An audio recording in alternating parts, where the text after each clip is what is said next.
Neil deGrasse Tyson genius plan to turn Earth back to the way it was, as New York is under threat from rising sea levels because of climate change, global warming, and the melting ice caps.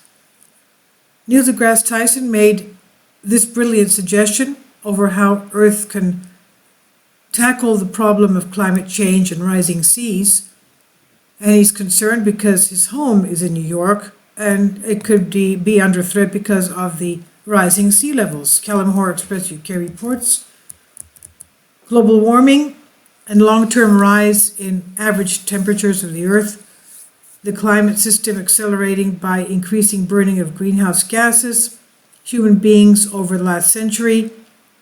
Of course, there are others who know that there are other reasons for this too. For example, the Antarctica 100 volcanoes, many of them warming and causing the ice caps to be melting from underneath, especially on the west coast of Antarctica. And he has an idea.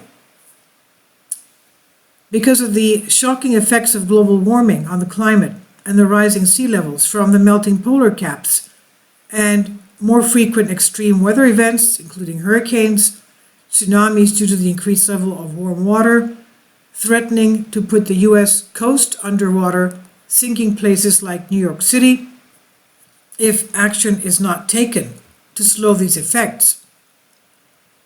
He told Penguin Books last month, climate change will not make Earth uninhabitable. Climate change will make Earth a living hell. And he says, in fact, I live in New York City, where we have the Statue of Liberty holding the Declaration of Independence in her left arm and in her right arm the torch. And he says, if the water, ice, that's on land, melts, the ocean, he's talking about all of it, the ocean level will rise to reach her left elbow.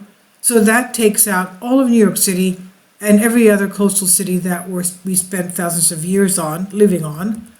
So life will be very, very different, he goes on to say. So the way I look at it is there are people who want to colonize other planets, give us escape routes. We've trashed Earth, let's move elsewhere.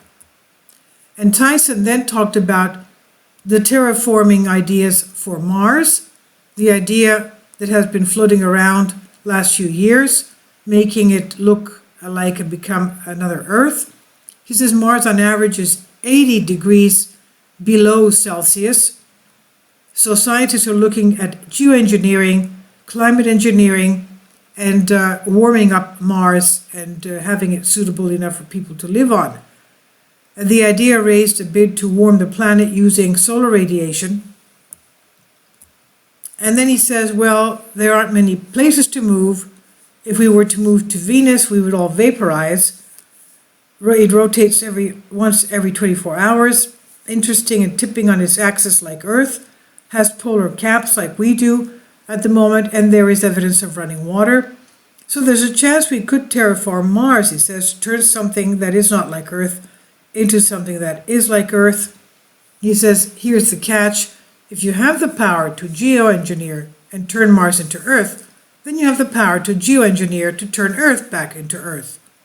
So even though he has these brilliant ideas, there is substantial agreement with scientists saying that climate engineering cannot substitute for climate change mitigation. You have to start lessening the climate change.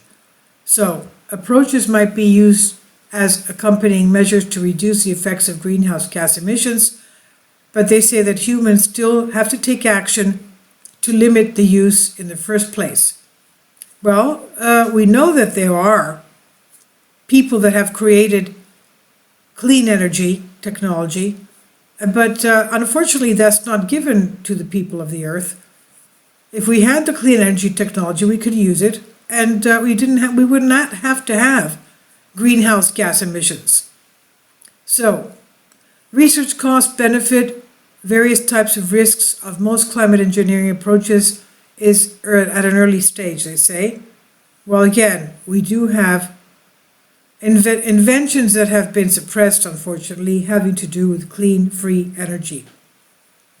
Now, They say that the approaches are at early stage, understanding needs to improve to judge their quality and feasibility.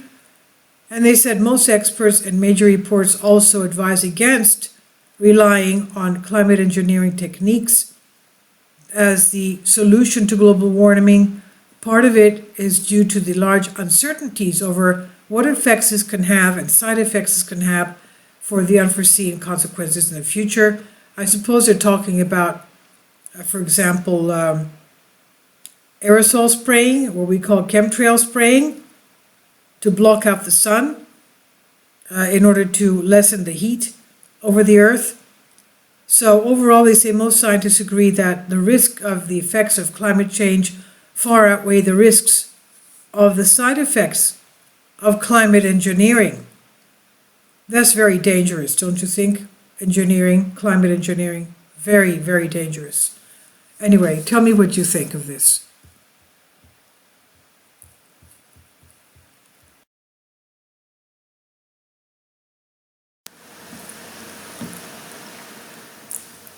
If you'd like to join me on my Patreon account, you will hear content not covered by mainstream media. These riveting stories will be based on my research, and I will state my opinions and give my personal insight on diverse and controversial subjects and world events not covered by mainstream media, and not supported by YouTube guidelines. So whatever I have on my Patreon, most of those will not be on my YouTube channel. Please consider becoming a member today. More of the most significant and important videos will be on my Patreon channel. Your support helps me to continue my research and keeps this YouTube channel alive. And we depend on your support, your generous charity, because we help economically challenged families here in Athens, Greece, in Kapota, and we also help the young generation with university tuition and the community around our church. Thank you.